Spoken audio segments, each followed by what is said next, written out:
अस्सलाम वालेकुम dear student. जो आज का जो नेक्स्ट टॉपिक है वो रिजोल्यूशन ऑफ अ वेक्टर है। ठीक है, रिजोल्यूशन ऑफ वेक्टर की डेफिनेशन सिंपल सी है। A process of splitting a vector into two mutually perpendicular components are along x axis and along y axis is called resolution of vector. Resolution of vector में हम क्या कर रहे होते हैं, दो परपेंडिकुलर जो हमें वेक्टर मिलते हैं इन एक्स एक्सिस और वाई एक्सिस, बेसिकली हम उनको रिजोल्व कर रहे होते हैं, एक्स को अलग करके और वाई को अलग करके डिस्कस कर रहे होते हैं। ठीक है, तो अब ये देखें, मैंने यहाँ पे पहले डेफिनेशन और ये फिगर बना दी क्योंकि यही टाइम हमारा बच जाए, हमारी वीडियो ज्यादा लेंथी ना हो उसी वजह से। तो अब देखें यहाँ पे मेरे पास ये ट्राइंगल बन रहा है। ठीक है, ये और ये वाला ट्राइंगल बन रहा है। तो ये मेरे पास हाइपोटेन्यूज होता है या रिजल्टेंट होता है। मैंने यहाँ पे हाइपोटेन्यूज एच पहले ही लिख दिया है। और ये मेरे पास बेस होता है। ठीक है, ये बेस होता है। और ये मेरे पास बेस के इस तरफ वाला जो है, सामने वाला समझ लें, वो होता है परपेंडिकुलर, यानी कि मैं पी लिख देता हूं। लेकिन अगर ये देखेंगे, ये देखें ऊपर, तो ये वाई कंपोनेंट है, ए वाई यहाँ पे। ठीक है, यानी कि ये ए वाई के सामने वाला हिस्सा जो है ये वाई एक्सिस पे लाई कर रहा है और ये जो लाइन है वो एक्स एक्सिस पे लाई कर रही है। ठीक है, या अगर आप इसकी बात कर लें तो ये सेम वेक्टर ए है जो यहाँ पे लाई कर रहा है। सही, ठीक है। अब रिजल्टेंट यानी कि एक ट्राइंगल हमने निकाला, हाइपोटेन्यूज, बेस और परपेंडिकुलर। ये देखिए पी एच और बी का मतलब है बेस, हाइपोटेन्यूज और परपेंडिकुलर। अब हम क्या कर लेते हैं, हम डेरिवेशन फॉर ए एक्स कर लेते हैं क्योंकि हमें इनको रिजोल्व करना है, इनको तोड़ना है, एक्स एक्सिस में अलग और वाई एक्सिस में अलग। तो डेरिवेशन फॉर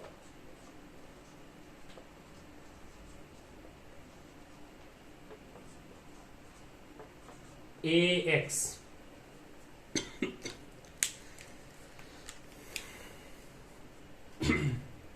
एक्स एक्सिस पे हमेशा हम कोस थीटा को यूज कर रहे होते हैं।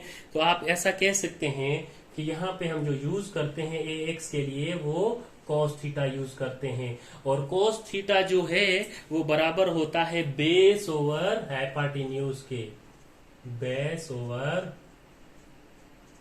हाइपोटेन्यूज के।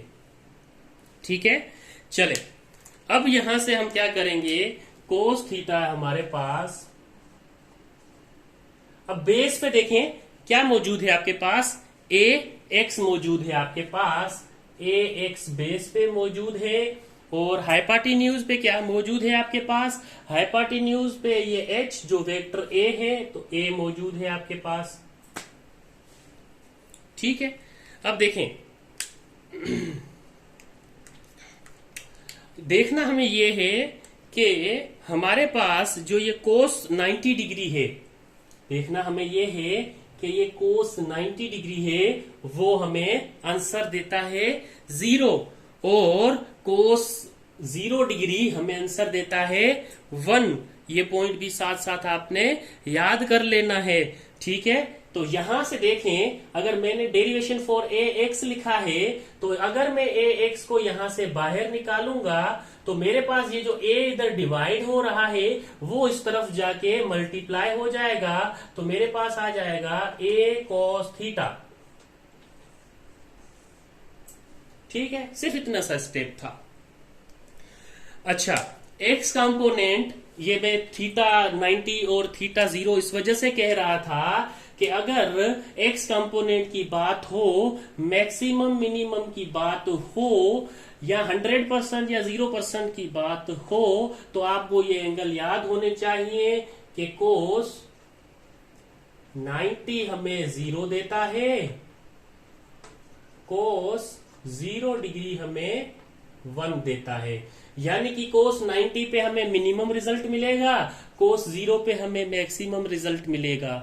कोस 0 पे हमें 0% मिलेगा, कोस 90 पे हमें 0% मिलेगा, कोस 0 पे हमें 100% मिलेगा। इस तरह से क्वेश्चन बन सकते हैं। ठीक है, तो ये आपने बात याद रखनी है। अगर कोई भी वेक्टर ए वेक्टर कोई भी एक्स एक्सिस पे होता 10 यूनिट का और उसके दरमियान में एंगल होता 0 डिग्री, तो आपके पास वो वेक्टर का 100% रिजल्ट आता 10। क्यों?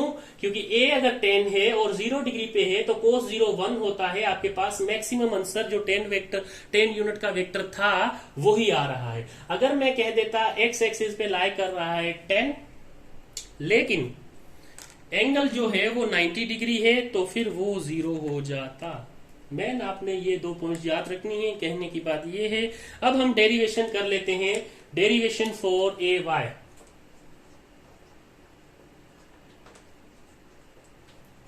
Derivation for a y. अब y के लिए जबकि आप यूज करते हैं साइन थीटा, और आपको पता है जब y के लिए आप साइन थीटा यूज करेंगे तो वो होता है परपेंडिकुलर ओवर हाइपोटेन्यूज। ठीक है, परपेंडिकुलर ओवर हाइपोटेन्यूज। और अगर मैं आपको यहां पे बताता चलूं कि साइन जो है वो 0 पे 0 देता है और साइन जो है वो 90 पे 1 देता है, कोस का अपोजिट होता है। तो आपके पास यहां से क्या आ जाएगा? यहां से देखें तो sine theta is equal to perpendicular पे ए वाई है, हाइपोटेन्यूज पे आपका वेक्टर ए है। तो अगर आप इसको ए वाई को अलग करें तो ए वाई को जब आप अलग करेंगे, ए यहां पे डिवाइड हो रहा है, साइन थीटा के साथ क्या हो जाएगा जी? मल्टीप्लाई हो जाएगा। ये आपके पास आ गया y कंपोनेंट, यानी x के लिए भी आ गया और y के लिए भी आ गया। चलें ये नोट करें। उसके बाद हम कुछ पॉइंट्स हैं जो कि याद रखने वाले पॉइंट्स हैं, जो मैं यहाँ पे वर्डिंग में बता चुका हूं। वो पॉइंट्स हैं वो आपने याद रखने हैं। जल्दी से इसको नोट डाउन कर लें, स्क्रीनशॉट ले लें। चलें यहां पे ही डिस्कस कर लेते हैं।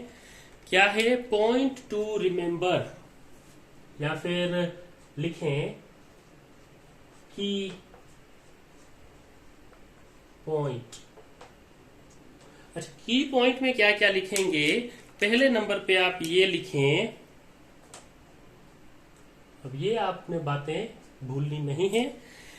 If vector is along x axis then its, if vector is along x axis then its y component will be,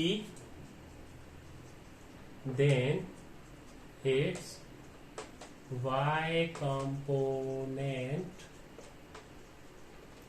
will be 0। ठीक है, अगर आपके पास वेक्टर a x एक्सिस पे है और y कंपोनेंट जो है एक्स एक्सिस के लिहाज से क्या हो जाएगा? 0 हो जाएगा। If vector is along x axis then its y component will be 0। कोई भी वेक्टर जो है वो एक्स एक्सिस पे है तो वो उसका जो अपोजिट वाला जो होता है, एक्स पे है तो वाई 0 होगा, वाई जो वाई पे है तो एक्स 0 होगा। यानी कि एक्स पे वाई 0 होता है इसमें और वाई पे एक्स 0 होता है। तो यहाँ पे एफ इजिकल्स टू 0 आ जाएगा। क्यों आ जाएगा? क्योंकि if theta equals to 0 degree. अब थीटा इजिकल्स टू 0 डिग्री का कैसे पता चला है हमें? क्योंकि हमारा जो वेक्टर है अलोंग एक्स एक्सिस है और along x axis 0 degree angle होता है, और हमारे पास y कंपोनेंट देखें तो a साइन थीटा में 0 पुट करेंगे तो आंसर 0 आ जाएगा। आई बात समझ? इसी तरह आपने आगे के पॉइंट्स भी करने हैं। कैसे? सेकेंड पॉइंट ये देखें, ए वाई 0 कैसे आ रहा है? एक्स एक्सिस पे अगर कोई वेक्टर अलोंग एक्स एक्सिस है तो एंगल 0 डिग्री। ठीक है, तो अब अगर एंगल 0 डिग्री तो एक्स एक्सिस का तो 0 पे हमें मैक्सिमम आंसर मिल रहा था। हमने प्रीवियस में देखा कि ए कोस थीटा कोस 0 हमें मैक्सिमम आंसर मिल रहा है। लेकिन अगर y की बात कर रहे हैं तो y कंपोनेंट पे जीरो पे हमें जीरो मिलता है, साइन जीरो जीरो। ठीक है, सेकेंड पॉइंट ये होगा, if vector is along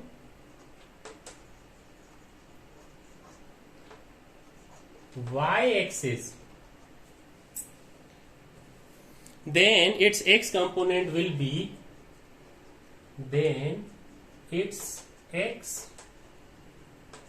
component will be zero. यहां पे क्या होगा, ए एक्स आपके पास जीरो होगा। ठीक है, क्यों? क्योंकि जब आपके पास थीटा इक्वल्स टू 90 डिग्री होगा तब आपके पास अलोंग y एक्सिस में कोई वेक्टर होगा। अगर यही 90 डिग्री x वाले फॉर्मूले में हम पुट करते हैं तो वहां से हमें आंसर मिलता है जीरो। तो ए एक्स जीरो तब होगा जब वेक्टर अलोंग y एक्सिस होगा। इसको याद करने के लिए आप ऐसा समझें कि x पे y जीरो होता है और y पे x जीरो होता है, बस सिंपल। चलें, अगला पॉइंट और लास्ट पॉइंट ये है इस टॉपिक का कि नंबर 3 पे आप क्या करेंगे। नंबर 3 पे आप याद रखेंगे, if theta is equals to 45 degree, अगर थीटा 45 डिग्री हो तो क्या होगा, then a x is equals to a y के हो जाएगा। ठीक है, ये पॉइंट याद रखें कि अगर आपके पास एंगल जो है वो 45 डिग्री हो तो आपके पास जो आंसर होगा वो x का भी सेम होगा, y का भी सेम होगा। ठीक है, कैसे? देखें, जब आप कोई भी एक वेक्टर को देखते हैं, लेट सपोज आपका ये यहां से बीच में इसका 45 डिग्री के एंगल से है, ये एंगल थीटा और ये 45 डिग्री है। ठीक है, 45 डिग्री का एंगल है। ये हमारे पास ए एक्स कंपोनेंट है और ये ए y कंपोनेंट है, यानी कि ये y एक्सिस है और ये हमारे पास x एक्सिस है। तो अब इन दरमियान में इनका एंगल है x एक्सिस का, यानी कि ये जो वेक्टर है, यानी कि ये जो है वो कोई भी वेक्टर a है, तो इनके दरमियान में अगर 45 डिग्री एंगल हो तब आप क्या करेंगे, तब आप देखेंगे कि cos 45 is equals to what, and cos आ गया और ना sine 45 is equals to what. तो जब आप कोस 45 और साइन 45 देखेंगे तब आपके पास दोनों सूरत में आंसर इनके सेम देखने को मिलेंगे। लेट सपोज आपके पास ए वेक्टर है 10 यूनिट का और वो एक्स एक्सिस पे लाई करता है 45 डिग्री पे, तो आंसर निकालेंगे तो सेम आएगा। लेट सपोज आपके पास ए वेक्टर है 10 यूनिट का और वो भी 45 डिग्री पे वाई एक्सिस पे लाई कर रहा है, तो भी आपके पास आंसर सेम आएगा। इस पॉइंट का मतलब इस तरह से आप लेंगे। ठीक है, चलें, इसके बाद वाला पोर्शन जो है वो हम प्लेन्स को डिस्कस कर लेते हैं कि हमारे पास क्या होना चाहिए। अगर हमारे पास क्वाड्रेंट के क्वेश्चंस आ जाते हैं कि हमारा वेक्टर जो है वो कौन से क्वाड्रेंट में लाई करेगा, तो आप उसका आंसर कैसे करेंगे उसको भी हम देख लेते हैं। अगर पहली कंडीशन पे है, इफ अगर जीरो छोटा हो थीटा से, थीटा छोटा हो 90 डिग्री से, ठीक है, ये कंडीशन आ जाए तो आप क्या करेंगे। तो देखें, आपके पास प्लेन मौजूद होता है कुछ इस तरह से, मैं यहां पे ड्रॉ करने की कोशिश करता हूं।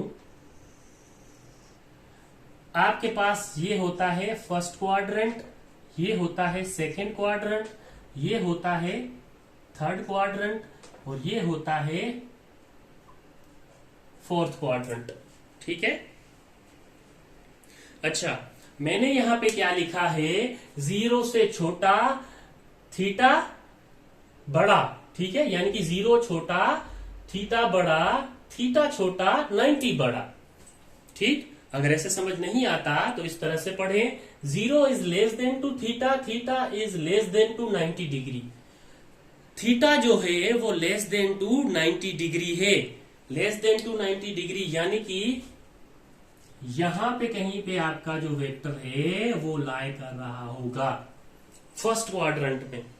ठीक है, ये देखें यहां पे यहां तक होता है ये 90, 270, सॉरी 90, 180, 270 और 360। देखें जीरो छोटा है थीटा से, ठीक, और थीटा छोटा है 90 से। अब थीटा छोटा है 90 से, यानी कि 90 से छोटा आंसर आना चाहिए, तो मेरा वेक्टर इन फर्स्ट क्वाड्रेंट में कहीं लाई कर रहा होगा।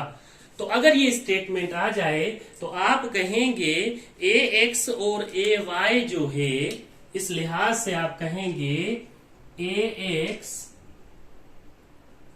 और ए वाई दोनों किसमें लाई कर रहे हैं। चलें इसको मिला के लिख लेते हैं, a x and a y line in first quadrant. ठीक है, या क्वाड्रेंट ना लिखें, ये क्या है फर्स्ट प्लेन, या फिर आप लिखें फर्स्ट प्लेन। क्वाड्रेंट अगर आपको परेशान कर रहा है तो ठीक है। ए एक्स और ए वाई जो है वो किस में लाई कर रहे हैं, फर्स्ट प्लेन पे लाई कर रहे हैं, फर्स्ट क्वाड्रेंट पे लाई कर रहे हैं। नेक्स्ट में मैं ऐसे कर लूंगा इसको, ए एक्स और ए वाई क्या हो रहे हैं, लाई किस में कर रहे हैं, प्लेन 1 पे लाई कर रहे हैं। ठीक है, इसको नोट करें, ये पहला पॉइंट था आपके पास। चले, अब आपने देख लिया, आपने क्या देखा था कि थीटा छोटा है 90 से, तो 90 तो बड़ा है, अब इधर तो आ नहीं सकता वेक्टर, कहां आएगा, इसके अंदर आएगा। तो अब हम ये मिटा देते हैं, हमें क्वाड्रेंट का पता है फर्स्ट और सेकंड कौन सा है। अब ये वेक्टर भी मिटा देते हैं क्योंकि इसके लिहाज से हमने सॉल्यूशन कर लिया है।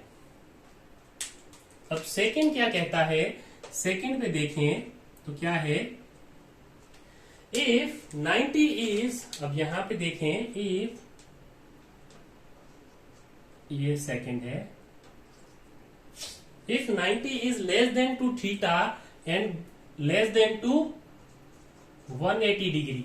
अब 180 डिग्री से क्या होगा, 180 डिग्री से वेक्टर बड़ा नहीं होगा, क्योंकि 90 से बड़ा है थीटा, 90 से बड़ा है थीटा, यानी कि हम सेकेंड क्वाड्रेंट में आ चुके हैं। लेकिन थीटा छोटा है 180 से, 180 से छोटा, यानी कि हमारा वेक्टर इस सेकेंड क्वाड्रेंट में कहीं लाई करना चाहिए। ठीक है, तो आपके पास क्या आ जाएगा, ए एक्स जो है, ए एक्स जो है वो नेगेटिव यहां पे होगा, और ए वाई जो है वो पॉजिटिव होगा। ठीक है, अब देखें क्यों नेगेटिव होगा, कोस की वैल्यू हमेशा 90 के बाद नेगेटिव में होना शुरू हो जाती है। ये आप अपने कैलकुलेटर से करके देख सकते हैं। ठीक है, अच्छा, उसके बाद अगर बात करें हम कंडीशन एक और की, तो यहां से मैं सिंपली इस वेक्टर को मिटा दूंगा और ये स्टेटमेंट में चेंज कर लेता हूं। अब क्या करता हूं, अब यहां पे करता हूं 180 से बड़ा हो थीटा और 270 से छोटा हो। ठीक, तो यहां पे हमारे पास क्या आ जाएगा, यहां पे हमारे पास ए एक्स और ए वाई दोनों नेगेटिव आएंगे। और आपने अपने दिमाग में जो बात सोच ली है, हाँ जी ये वेक्टर कहीं यहां पे लाई करेगा, क्यों, क्योंकि 180 से बड़ा है थीटा।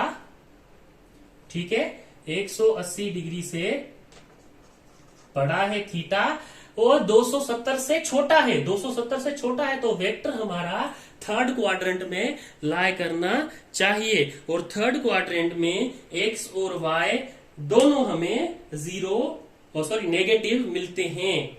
ठीक है, अब आ जाते हैं हमारे, ये थर्ड कंडीशन थी, अब आ जाते हैं हम फोर्थ कंडीशन पे कि if theta is equals if 270 is less than theta and theta is less than to 360, ठीक है, तो क्या होगा, तो आपका जो वेक्टर होगा, आपने बिल्कुल सही सोच लिया, आपका वेक्टर इस क्वाड्रेंट में लाई करेगा, ठीक है, कहीं पे भी इस क्वाड्रेंट में लाई करेगा, और आपके पास x जो है वो यहां पे फिर पॉजिटिव हो जाता है, और ay जो है वो नेगेटिव हो जाता है। ये जो थीटा के पॉइंट्स हैं ये आपने याद रखने हैं कि कहां पे कौन सी वैल्यू, कौन से क्वाड्रेंट की वैल्यू 0 हो रही है या 0 से मैक्सिमम हो रही है, या फिर आपने ये याद रखना है कि कौन से क्वाड्रेंट में हमें पॉजिटिव और नेगेटिव वैल्यूज मिलती हैं अलग अलग कंपोनेंट्स के लिए। इसके अलावा अगर मैं एक और आपको एक ट्रिक बताना चाहूं नेगेटिव पॉजिटिव के लिहाज से, कभी क्वेश्चन आ जाए तो आपको अगर ये फॉर्मेट भूल जाता है, आपका रट्टा नाकाम हो जाता है, तो आप एक शॉर्टकट है उसको याद रखें। लेट सपोज आपके पास ये 360 डिग्री का क्वाड्रेंट यहाँ पे होता है, ये होता है 270, ये होता है 180 और ये होता है 90। अच्छा, मतलब ये कि आपके पास ये क्वाड्रेंट जो है ये फर्स्ट क्वाड्रेंट है, ये सेकेंड क्वाड्रेंट है, ये थर्ड क्वाड्रेंट है और ये फोर्थ क्वाड्रेंट है, ठीक है, ये आपके पास फोर्थ क्वाड्रेंट है। अब आपने करना क्या है, अब आपने इतना सा काम करना है कि आप एक ट्रिक बना लें, और वो ट्रिक होनी चाहिए इस तरह से, यहां पे लिखें अ सिल्वर टी कप, ठीक है, अ सिल्वर टी कप, ठीक, अ सिल्वर टी कप से मुराद ये है, ये ए का मतलब है ऑल पॉजिटिव। आपने देखा होगा x और y यहां पे पॉजिटिव वैल्यू दे रहा था, और सिल्वर का मतलब है ओनली साइन,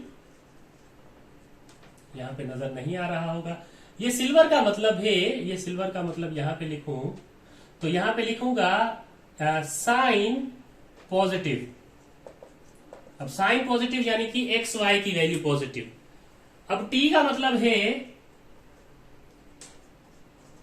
टेन पॉजिटिव। अब टेन पॉजिटिव है यानी कि ए एक्स और ए वाई जो है वो दोनों इधर नेगेटिव है। सी का मतलब है कॉस, और कॉस यहां पे क्या होता है पॉजिटिव। ठीक है, ये आपने याद कर लेना है। देखिए कितना इजी हो गया। अ सिल्वर टी कप, एक सिल्वर टी कप, ठीक है, एक सिल्वर चाय का कप। चले, A for all positive, S for sine positive, T for tan positive, T for tan positive. It means that a x a y are both negative. ठीक है, सी फॉर कॉस, तो cos positive, and cos positive है तो यहां पे sign क्या होगा negative. अब साइन नेगेटिव यानी कि ये ए एक्स है, ए एक्स अगर पॉजिटिव है तो ए वाई क्या होगा नेगेटिव होगा। टेन पॉजिटिव है तो ए एक्स और ए वाई दोनों नेगेटिव हो गए। साइन पॉजिटिव है तो कोस यहां पे नेगेटिव होगा, यानी कि ए एक्स यहां पे नेगेटिव होगा। तो ये हमारे पास जो मौजूद है साइन वाला, ये ए वाई मौजूद है, ए वाई पॉजिटिव। यहां पे दोनों पॉजिटिव होंगे, ऑल पॉजिटिव, यानी कि a x and a y both positive. तो ये थी आज की ट्रिक, ये आपने याद रखनी है, तो काफी आसान हो जाता है इन क्वाड्रेंट्स को समझना। यहाँ पे हमारा ये लेक्चर भी खत्म होता है। इंशाल्लाह हम फिर नेक्स्ट लेक्चर में बात करेंगे हमारे फर्दर टॉपिक्स की। इस लेक्चर के लिए इतना ही, इंशाल्लाह मिलते हैं अगले लेक्चर में। अल्लाह हाफिज।